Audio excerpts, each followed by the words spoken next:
Shalom, selamat pagi, selamat datang di Renungan Harian Toraya, Minggu 18 Juni 2023. Sebelum kita masuk di Renungan Harian Toraya, mari kita berdoa. Bapa, dalam nama Tuhan Yesus, terima kasih atas pagi yang cerah ini.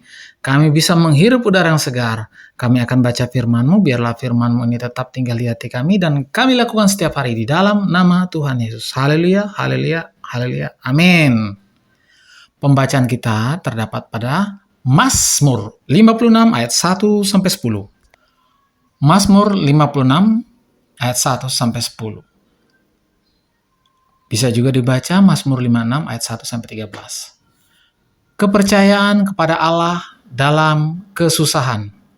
Untuk pemimpin biduan menurut lagu, merpati di pohon-pohon terbantin yang jauh. Miktam dari Daud. Ketika orang Filistin menangkap dia di Gad, kasihanilah aku ya Allah, sebab orang-orang menginjak-injak aku. Sepanjang hari orang memerangi dan menggipit aku. Seteru-seteruku menginjak-injak aku sepanjang hari. Bahkan banyak orang yang memerangi aku dengan sombong. Waktu aku takut, aku ini percaya kepadamu. Kepada Allah yang firman-Nya kupuji. Kepada Allah aku percaya. Aku tidak takut. Apakah yang dapat dilakukan manusia terhadap aku?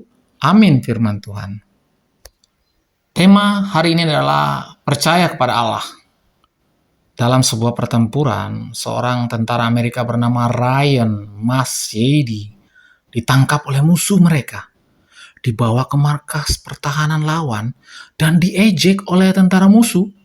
Semua tentara yang ada di sana mentertawai dan mengolok-olok Ryan. Bahkan tak jarang yang menendangnya ketika lewat.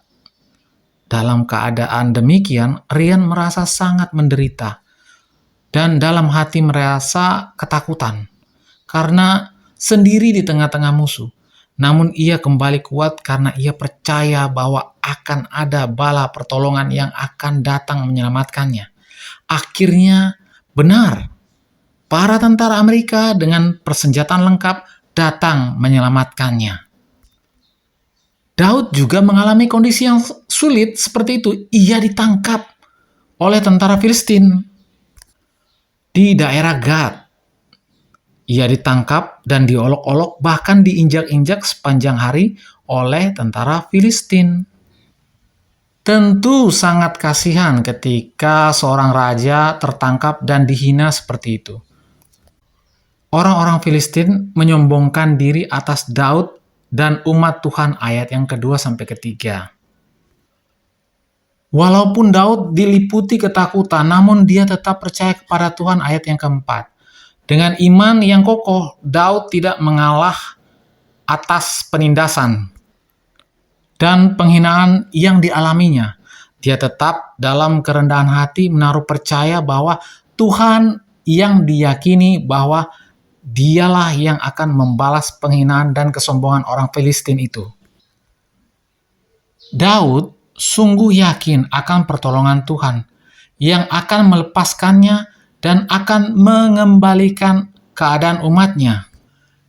Kita juga mungkin mengalami pergumulan berat seperti Daud ketika ada orang yang menyombongkan diri dan menghina bahkan merendahkan kita.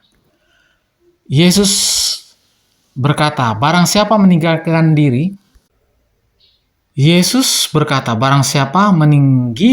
diri, ia akan direndahkan. Dan barang siapa merendahkan diri, ia akan ditinggikan. Matius 23 ayat 12. Rendahkanlah diri di hadapannya, dan tetaplah hidup dalam pengharapan. Amin. Mari kita berdoa. Bapa, dalam nama Yesus, terima kasih atas firman-Mu. Biarlah firman-Mu ini tetap tinggal di hati kami, dan kami lakukan setiap hari di dalam nama Tuhan Yesus. Haleluya, haleluya, haleluya. Amin. Selamat pagi, selamat beraktivitas. Tuhan Yesus memberkati. Amin.